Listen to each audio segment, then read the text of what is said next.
Hi everyone, my name is Stephen Miller. Today I will be presenting my research proposal for a research project related to sales enablement. We'll dive into what my specific research questions are.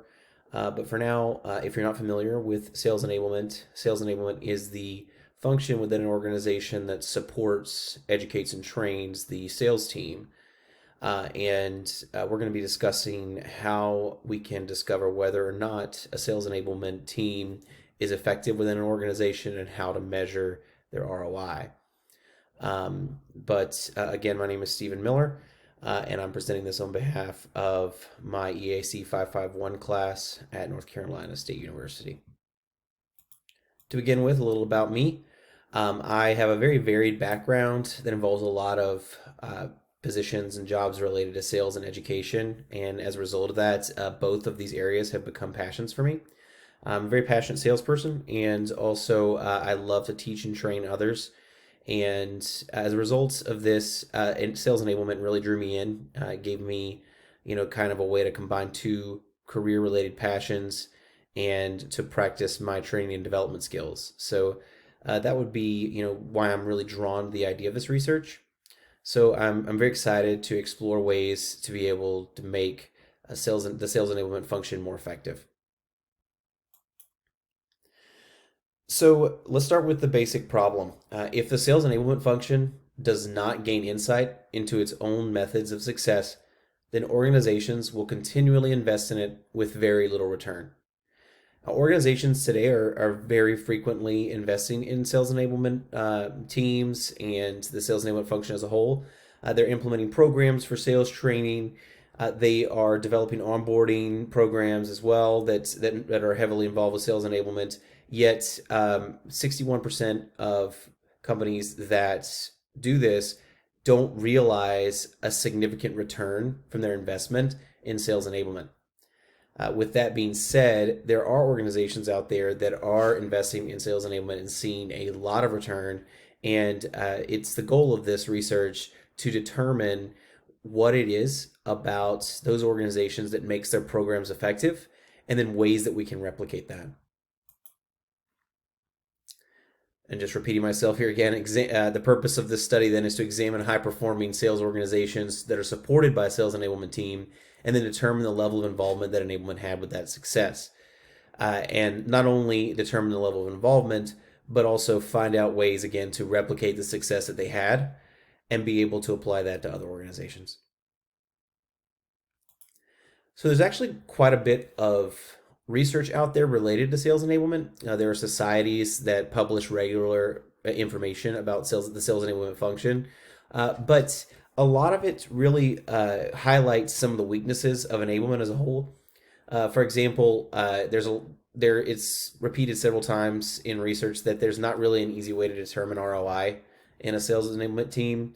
And there is no framework to follow when establishing a new team. There are obviously books written about the subject. There are research articles written about the subject, but it's because the sales function is one that's evolving, is different from organization to organization. There's not really an easy framework where you can just create a sales enablement team using that framework that will be successful and give you a return on your investment. Of course, there's also a lot of research out there on sales teams. And I dove into this research as well a little bit, and some key points that we pulled from that. Sales teams today, they live in the age of distraction.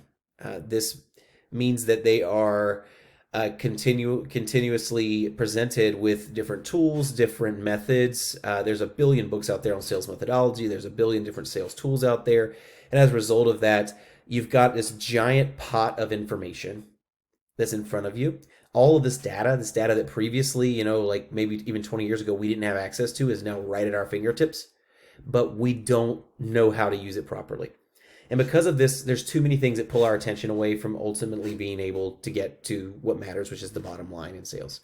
So, sales enablement function is necessary because they are the team that's going to parse through that data and that's going to train the salespeople to be able to dive into the data and make sense of it. Because sales teams, the second bullet point here, they need edible content that's easy to digest.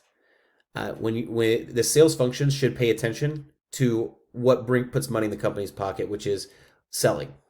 They shouldn't have to parse through endless buckets of data that may or may not be useful.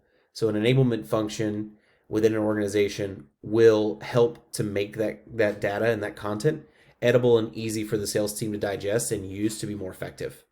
And then finally, sales teams today, research supports that they have more tools than they use.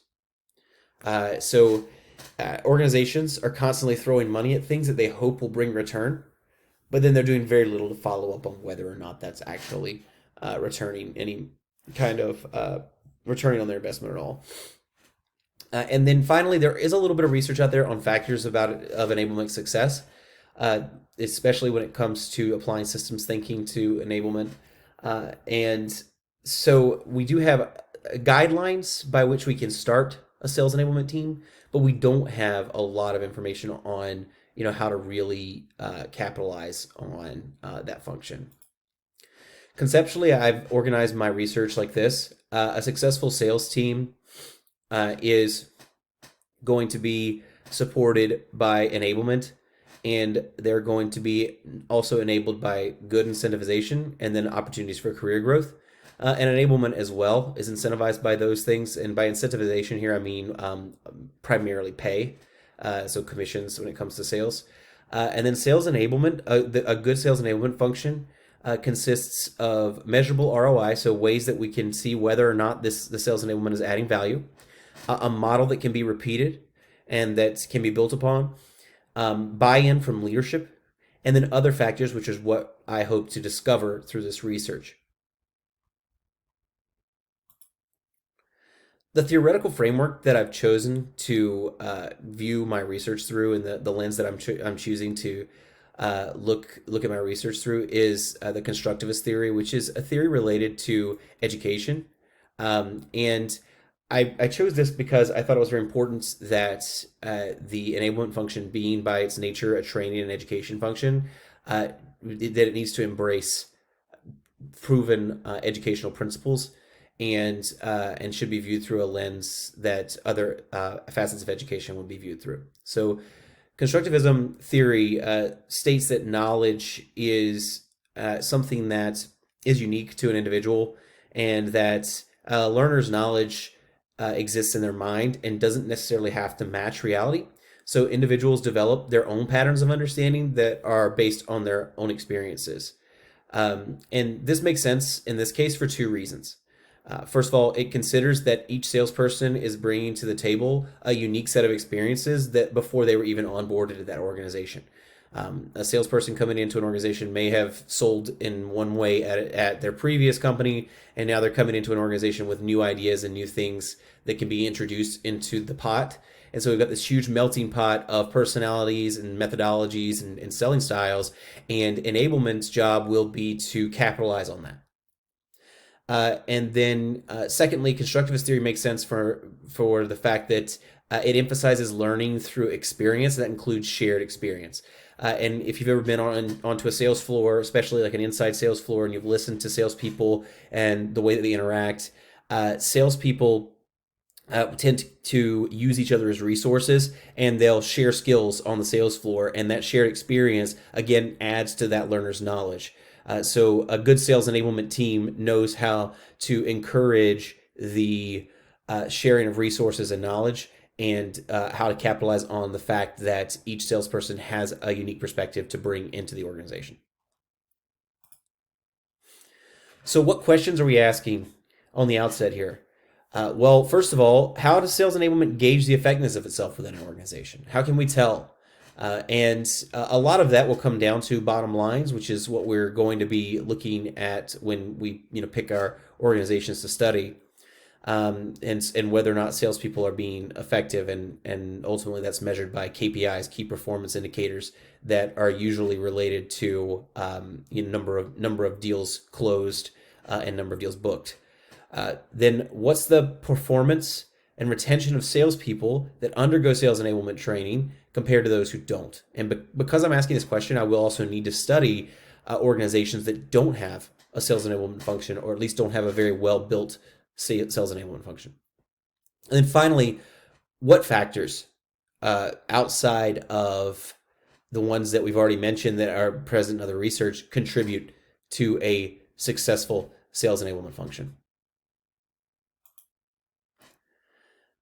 So the design of my research will use a convergent mixed methods design to determine correlational factors between a highly measured enablement team and then a successful sales team.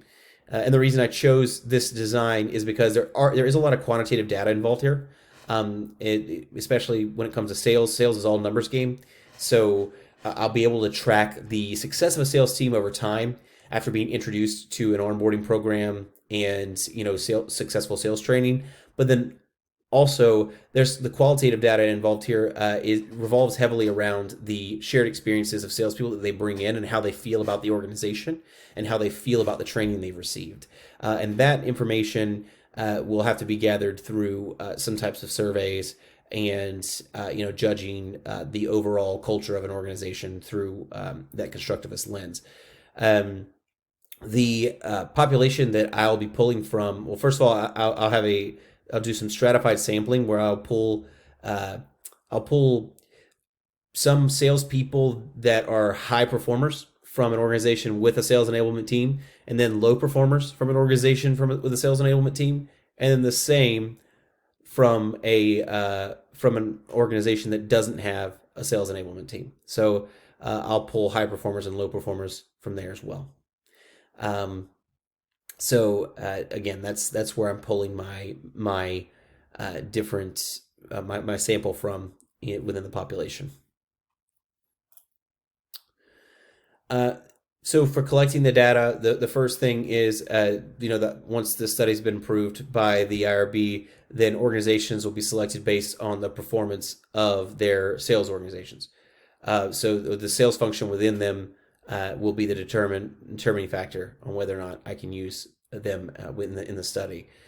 Both companies with high and low performing sales orgs will be identified, and these organizations must also have a sales enablement function. And then I'm going to take a sampling of high and low performers from a high performing sales org and high and low performers from a low performing sales org. And additionally, enablement surveys will be given to determine the length of training schedules, length of time enablement engages the onboarded reps, and the methods that they're used for training. And then I'm going to analyze this data, and I'll use sales metrics to identify high and low performance sales orgs. I'll gather qualitative information from enablement through interviews, and this qualitative information is that stuff about their training process, the different ways that they engage with reps, and how long they train reps. I'll compare the metrics with the qualitative data from enablement, and then I'll determine the level of correlation between the enablement involvement and the sales success. And using that determination and of correlation, I'll be able to extrapolate some new factors of enablement success that we can use to create a framework which other organizations that don't have the enablement function can use to create it. What are the implications here and who am I helping? Well, I mean, data gained from this study will help organizations that are building an enablement team to know what to prioritize to maximize their ROI. And if I haven't already defined it, ROI is return on investment. And that's what we're really concerned about here is that number. How much money am I pumping into sales enablement and how much money can I expect to get out of it? And this is ultimately what we'll be doing is helping organizations to more successfully invest in the sales enablement function.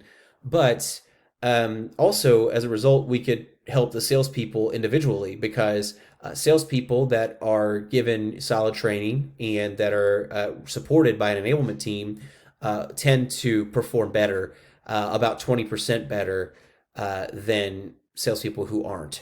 So we'll have the opportunity to take this data that we've gained from the study and then help those salespeople on an individual level and then the organizations at a higher level.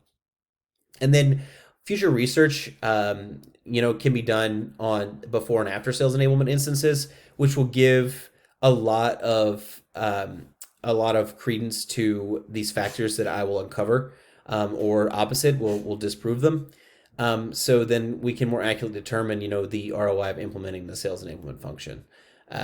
So it's my suggestion that after this study is completed, that organizations implement the ideas presented within, and then